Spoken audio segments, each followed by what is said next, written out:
내일 모레 화요일이 우리 민족 최대 명절 중 하나인 추석이지요. 이곳 토론토에서 이민자로 살아가다 보니까 추석 명절의 분위기를 맛본다는 것이 참 쉽지는 않습니다만은 추석의 풍성함 그리고 넉넉함이 우리 모든 성도들의 가정마다 넘쳐나기를 바랍니다. 그리고 우리는 주님을 믿는 자들이니까 하나님께 이 풍요로운 시간들, 풍성한 감사를 올려드렸으면 합니다. 감사에 대해서 생각할 것이 하나 있습니다. 감사라고 해서 모두 다 똑같은 감사가 아니라는 것인데요. 감사에도 차원이 있다는 말씀입니다. 어린아이의 차원에 머무르는 감사가 있는가 하면 성숙한 차원의 감사가 있습니다. 어린아이 차원의 감사는 어떤 감사를 말하는 것이겠어요? 어린아이들은 달콤한 사탕, 과자 주면서 감사합니다 한번 해봐. 그렇게 하면 감사합니다라고 해요. 아이들이 좋아하는 것들 주면 감사하다고 웃으면서 말합니다. 하지만 건강에 좋지도 않은 과자를 주었을 땐 고맙다고 하던 아이들이 몸에 좋지만 쓴 약을 먹으라고 주면 왜 이렇게 쓴 약을 주냐고 화를 냅니다. 우리 믿음 또한 성숙하지 못하고 어린아이의 수준에 머물게 되면 좋은 일이 생길 때만 감사하기 쉽습니다. 고난과 어려움이 믿음의 진보와 유익을 가져다 주는 약인데도 불구하고 쓰다고 원망하고 불평하기 쉽습니다. 있으면 감사하고 없으면 불평하는 것. 내게 좋은 것으로 주셨을 땐 감사하고 내게 쓴 것으로 주셨을 땐 불평하는 것. 무슨 애도 아니고 참 유치하죠. 근데 이것이 우리의 모습은 아닐까요? 이와 반면 성숙한 신앙인은 어떻습니까? 환경과 상관없이 감사합니다.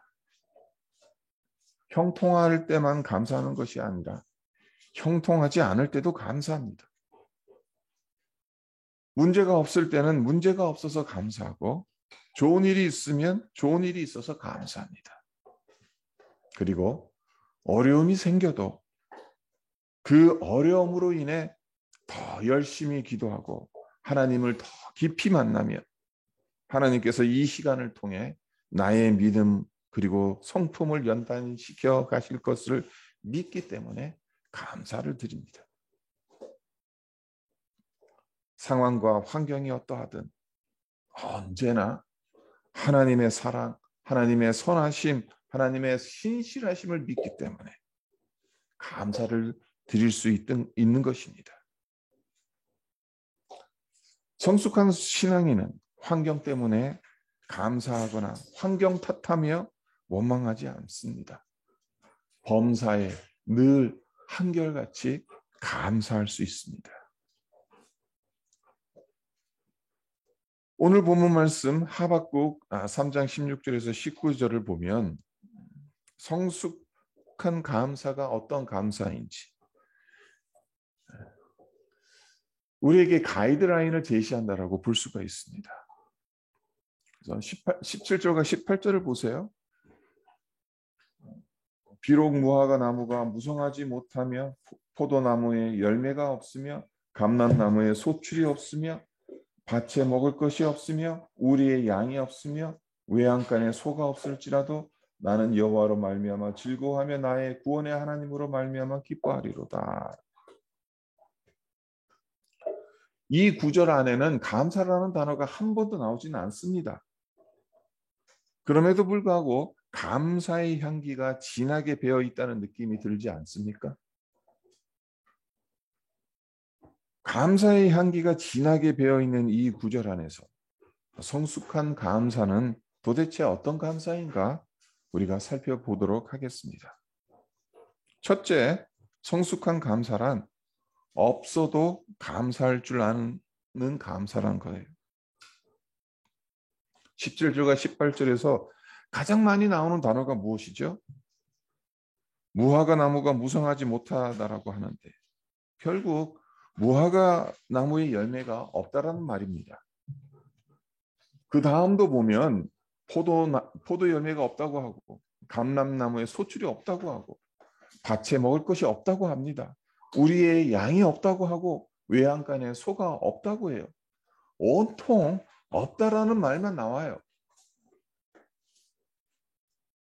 오늘날에 맞게 이 구절을 바꾸자면 이런 말이 되지 않겠습니까? 우리 집에 쌀이 없습니다. 돈이 없습니다. 집도 없어요. 은행에 가서 대출을 받았으면 좋겠는데 크레딧도 없어서 돈을 빌려줄 친구도 없고 부모 백도 없어. 모든 것이 없어요. 여러분이라면 이런 상황에서 어떻게 하시겠습니까? 이런 상황에서 감사가 나올 수 있겠습니까? 참 쉽지 않을 것입니다. 하지만 하박국 선지자가 고백하는 것이 무엇입니까? 다 없어도 여호와 하나님 한 분만으로 만족한다는 겁니다. 나를 구원해 주신 하나님의 은혜만으로도 감사하다고 고백하고 있습니다. 제가 대학생일 때 참 많이 듣고 부르던 복음성가가 있습니다. 송명희 씨가 지은 나라는 복음성가인데요. 여러분들도 잘 아시다시피 송명희 씨는 뇌성마비 장애를 지닌 분이죠. 태어날 때 의사의 실수로 뇌가 손상되었고 집안이 몹시 가난했던 바람에 제대로 된 치료를 받지 못했어요. 그로 말미암아 평생 중증 장애인으로 살아갈 수밖에 없었어요.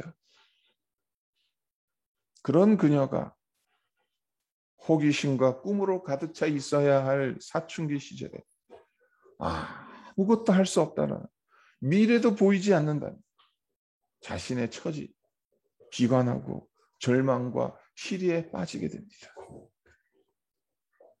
그렇게 하루하루를 시리에 빠진 채 보내다 어느 날 아무도 없는 빈방에서 하나님께 울부짖습니다. 하나님, 저를 차라리 죽여주십시오. 이렇게 살아갈 바엔 하나님 차라리 저를 데려가 주십시오. 그리고 그날 이후로 빈방에서 홀로 눈물을 흘리는 시간이 점점 더 늘어나게 되었어요.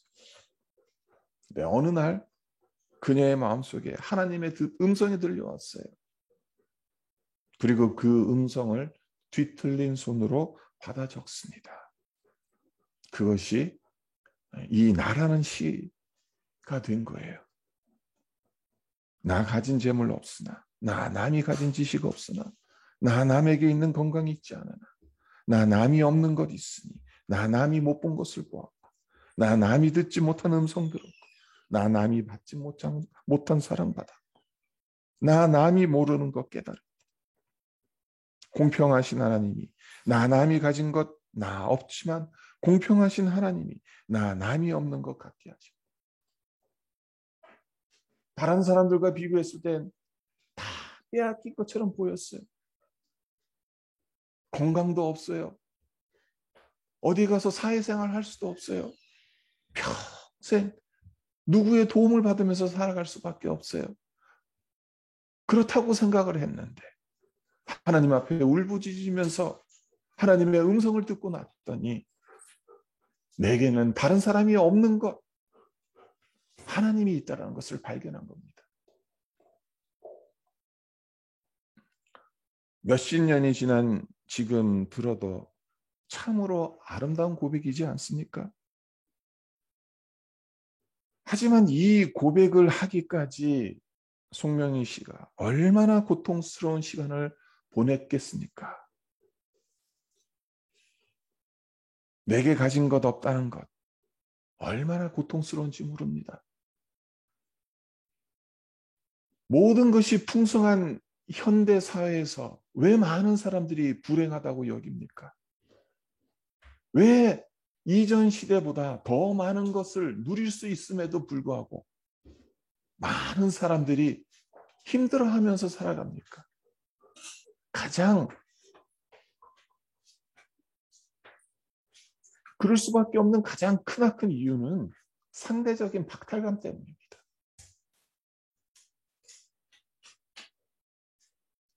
지난 시대와 비교해서 더 많은 것을 누리고 있음에도 불구하고 이 시대에 동시대에 살아가고 있는 다른 사람들은 나보다 더 많은 것을 누리고 있다는 거예요. 더 많은 것을 가지고 있다는 거예요. 그러니까 상대적인 그 박탈감 때문에 내가 불행하다고 느낍니다. 네? 우리는 생각해야 된다는 거죠. 하나님께서 우리를 보실 때 상대적으로 보시지 않는다는 거예요. 우리를 절대적으로 보신다는 거예요. 절대적인 가치로 우리를 여겨주신다는 거예요. 우리 역시 하나님 앞에 나아갈 때 다른 누군가와 비교하면서 상대적 박탈감에 빠지면서 하나님 앞에 설 이유가 없다라는 겁니다.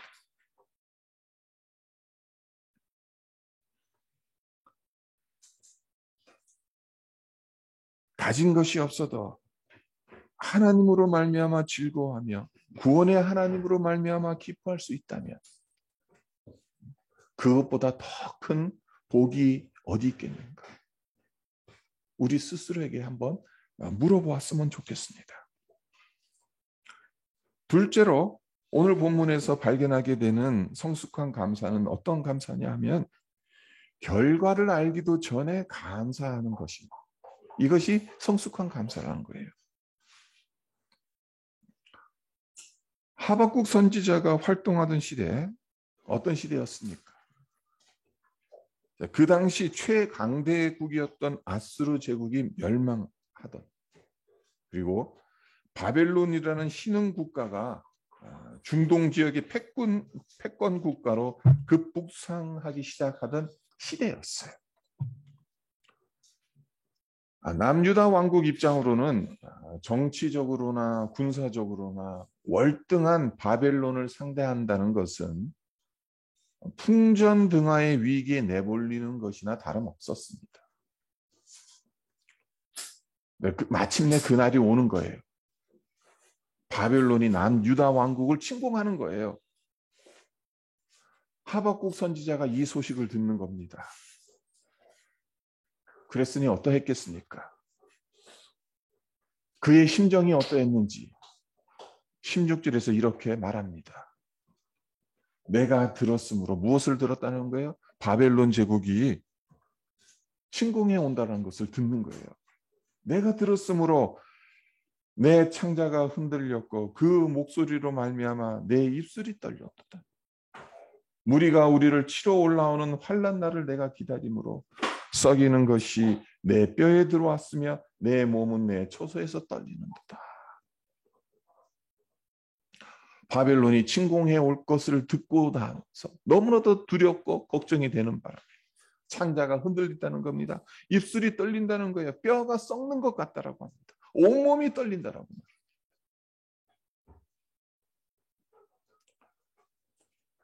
나라가 망할지도 모르는 상황이죠.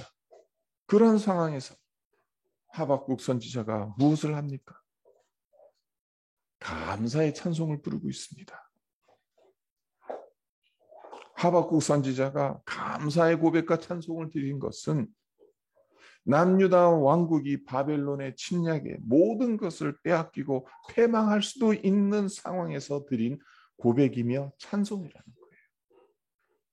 잘 나갈 때, 태평성대할 때 하나님 앞에 감사의 찬송과 고백을 드린 것이 아니라는 것입니다. 하나님께서 유다 백성들을 언젠가는 회복시켜 주시겠지만 먼 훗날에 일어날 일입니다. 환난은 곧 닥칠 것이고 구원과 회복은 요원한데 그럼에도 불구하고 하박국은 감사의 고백을 미리 앞당겨서 드리고 있는 것입니다. 이런 믿음이 성숙한 믿음인 것이고, 이런 감사가 성숙한 감사라는 것입니다. 마가복음 11장 24절을 보면 예수님께서 이런 말씀을 하세요. 무엇이든지 기도하고 구하는 것은 받은 줄로 믿으라. 그리하면 너희에게 그대로 되리라. 주님의 이름으로 무엇이든지 기도하고 구하면 받은 줄로 믿으라. 그리하면 너희에게 그대로 되리라. 예수님께서 그렇게 말씀하셨어요.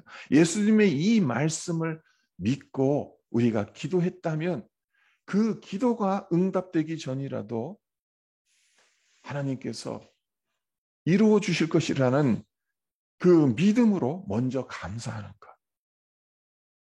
하나님께서 약속하신 것이 아직 이루어지지 않았어도 하나님께서 그 약속을 이루어 주실 것을 믿고 감사하는 것.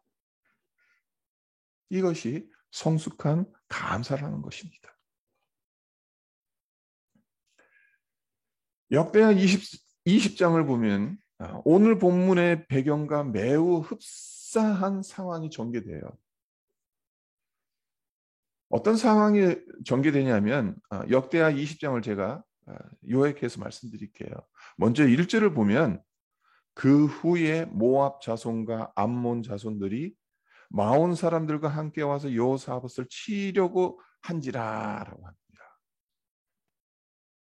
모압, 암몬 자손들이 마온의 군대와 연합을 해서 남유다 왕국을 침략하려고 하는 거예요. 이 당시 남유다 왕국의 왕이 여호사밧 왕이었어요. 이 연합군이 쳐들어오고 있다는 소식을 듣자마자 여호사밧 왕이 무엇을 했냐면은 모든 백성들에게 금식을 선포합니다. 금식하면서 하나님께서 도와주실 것을 위해서 기도하자고 선포해요. 그리고 여호사밧 왕도 성전 셋들 앞에서 하나님께 간절히 기도합니다. 하나님께서 여호사밧 왕의 그 간절한 기도를 들으세요. 그리고 하나님의 영을 보내주십니다. 선지자 야하시엘에게 임합니다. 온 백성들과 여호사밧 왕에게 말씀하십니다. 그것이 15절 하반절에 나오는데요. 너희는 이 큰 무리로 말미암아 두려워하거나 놀라지 말라. 이 전쟁은 너에게 속한 것이 아니요 하나님께 속한 것이니라. 이 말씀을 여호사밧 왕과 모든 백성들에게 주십니다. 그런데 이 말씀을 듣고 여호사밧 왕이 그 다음 날 무엇을 했는지가 참 중요합니다. 무엇을 했냐면 그 말 20절에 나오는데 이에 백성들이 아침에 일찍 일어나서 드고와 들로 나갔다고 합니다. 드고와 들로 나갔다는 것, 전쟁을 하러 나간 거예요. 그런데 한번 생각해 보세요. 하나님께서 이 전쟁을 이기게 해주시겠다는 약속을 하시기는 했지만은 아직 이긴 것은 아니잖아요.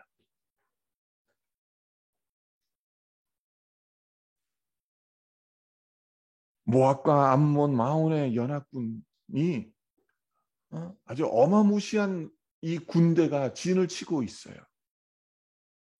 그런데도 여호사밧 왕이 무엇을 했는지 아십니까? 역대하 20장 21절에 이렇게 기록되어 있어요. 백성과 더불어 의논하고 노래하는 자들을 택하여 거룩한 예복을 입히고 군대 앞에서 행진하며 여호와를 찬송하여 이르기를 여호와께 감사하세. 그의 인자하심이 영원하도다 하게 하였더니. 노래하는 자들을 택해서 거룩한 예복을 입혔어요. 그리고 군대 앞에서 행진하게 했습니다. 그러면서 여호와께 감사하세 그의 인자하심이 영원하도다라는 찬양을 드리게 했어요. 전쟁터에 무장하지 않은 성가대를 제일 앞세워 내보냈다. 그리고 하나님께 감사의 찬송을 부르게 했다. 성경을 모르고 하나님을 믿지 않는 사람들에겐 여호사밧의 이런 행동, 정신 나간 행동으로밖에 보이지 않습니다. 전쟁터에 나갔으면 싸워야지. 무장하지 않은 성가대를 제일 앞에 나서서 그들을 총알바지로 삼을 것이다. 그렇게 생각할 수도 있지. 되게 전투는 하지 않고 하나님께 감사의 노래를 부를 수 있겠니? 놀러 나온 거냐? 예배드리러 나온 거냐? 그렇게 생각할 수가 있겠지. 그러나 여호사밧은 전투를 하지 않았어요. 하나님 앞에 나아 감사를 무장하지 않은 성가대 제일 앞서서 행진시키면서 적군들 앞에서 하나님의 이름을 찬양하게 했어요. 그리고 그 결과가 어떻게 됐습니까? 22절에 이렇게 기록되어 있습니다. 그 노래와 찬송이 시작할 때에 여호와께서 복병을 두어 유다를 치러 온 암몬 자손과 모압과 세일산 주민들을 치게 하심으로 그들이 패하였으니. 이게 우연의 일치겠습니까? 하나님께서 하필 적군들을 무찌르실 때 여호사밧이 성가대를 조직해서 최전선에 내세우고 찬송을 부르게 했을 때, 그때 시작하자마자 하나님께서 이 전쟁을 유다 백성들의 손에 붙이신 것이 우연의 일치겠습니까? 그런 상상을 해봅니다. 하나님은 기다리신 것 같아요. 유다 백성들이 그들의 힘으로 전쟁터에 나가서 싸우는 것이 아니라 비무장한 상태로 하나님의 이름을 찬송하는 그때를 기다리셨다는 것.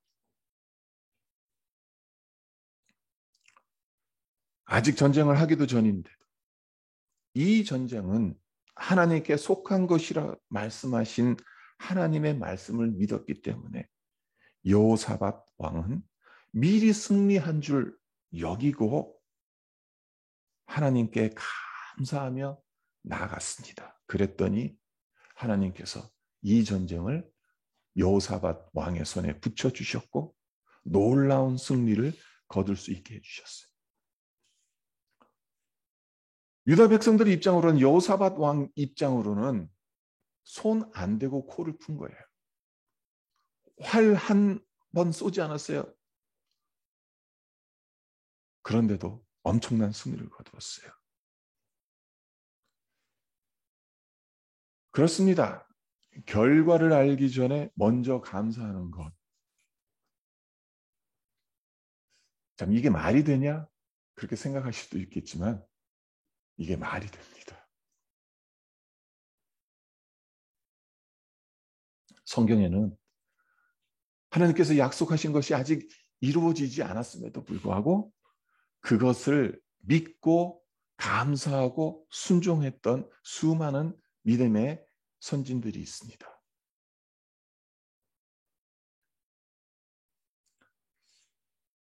우리에게 정말 이루어졌으면 좋겠다는 기도 제목이 있나요?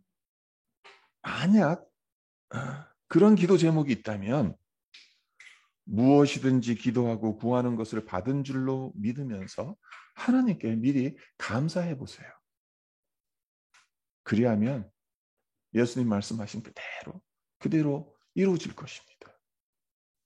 물론 우리의 뜻대로는 안 될 겁니다. 하나님의 뜻대로 이루어지겠죠.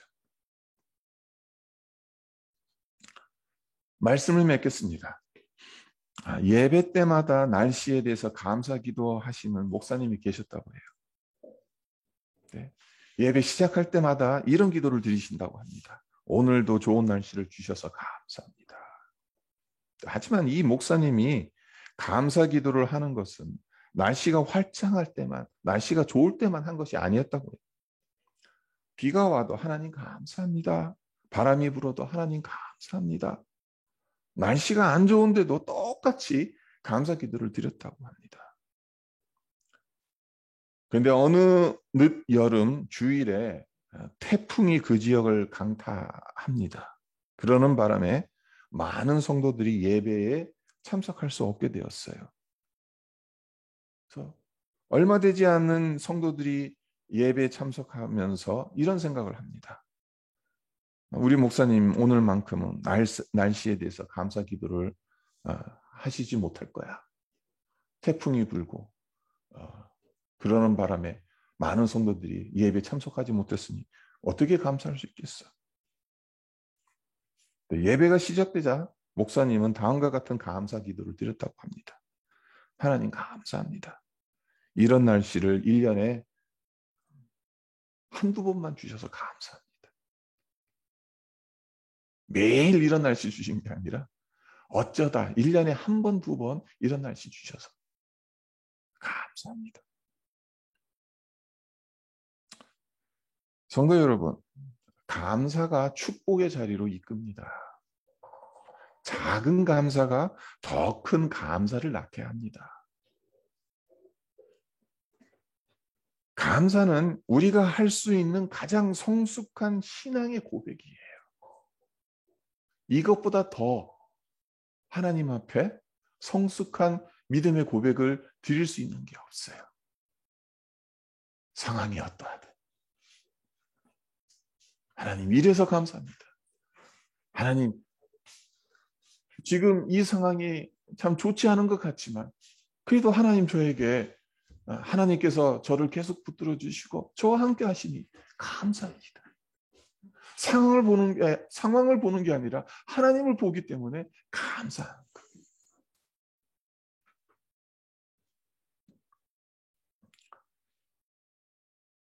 우리의 삶 가운데 우리가 하나님 앞에 기도하는 것들이 많죠. 그럼에도 불구하고 참 우리가 생각하기엔 참 힘들고 지치고 어려운 시간들을 지나갈 때가 많습니다.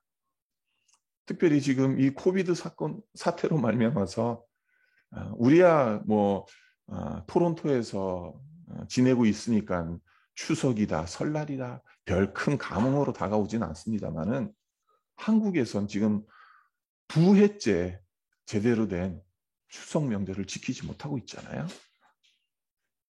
그것 자체만 해도 얼마나 큰 스트레스겠어요? 얼마나 힘들겠어요?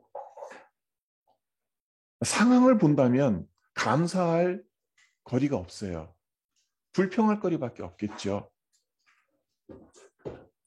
그러나 상황을 보지 않고 하박국 선지자가 고백한 것처럼 없어도 아무것도 없어도 나는 여호와 하나님으로 인해 감사하고 찬송한다.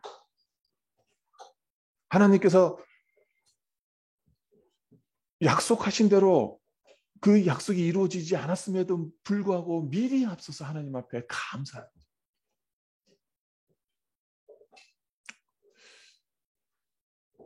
우리가 여러 가지로 힘들고 어려운 상황을 통과하고 있습니다만은 우리의 마음속에 우리의 입술에 이 감사가 그치지 않기를 바랍니다. 아직 기도 응답받지 못했어도 모든 것이 합력하여 선을 이루어 가신다라는 사실을 믿고 미리 감사하는 우리 모두가 되기를 주님의 이름으로 축원드립니다. 잠깐 기도하겠습니다. 하나님, 우리가 주님 앞에 어떤 믿음의 고백을 드리면서 나아갈지, 그리고 어떤 고백이 정말 하나님 가장 기뻐하시고 좋아하시고 가장 성숙한 믿음의 고백인지 상황을 보는 것이 아니라 하나님을 바라보기 때문에 우리가 어떤 상황 속에서도 하나님으로 인해 기뻐할 수 있고 하나님께 감사드릴 수 있다는 것. 그것이 가장 큰 믿음의 고백이고 하나님께서 받기를 원하시는 우리의 찬송이지 않겠습니까? 하나님, 우리가 참 어려운 시간을 통과하고 있습니다. 코비드로 인해 항상 긴장해야 되고 참 일상의 삶을 온전히 살아가지 못하고 우리 아이들 학교 보내면서도 늘 걱정하고 염려할 수밖에 없고 이런저런 이유로 하나님 우리가 걱정과 근심 속에서 이 시간들을 보내고 있습니다. 하지만 그럼에도 불구하고 하나님 상황이 어떠하든 간에 하나님을 바라보기 때문에 하나님께서 약속하신 그 약속들을 믿기 때문에 하나님 우리의 마음 속에서 우리의 입술을 통해서 하나님께 감사의 노래가 감사의 찬양이 하나님 그치지 않게 하여 주시옵소서. 그렇게 우리의 인생길을 걸어가며 하나님과 동행하는 우리 복된 성도들 되어질 수 있도록 늘 함께 하여 주시옵소서. 감사드리며 예수님의 이름으로 기도합니다. 아멘.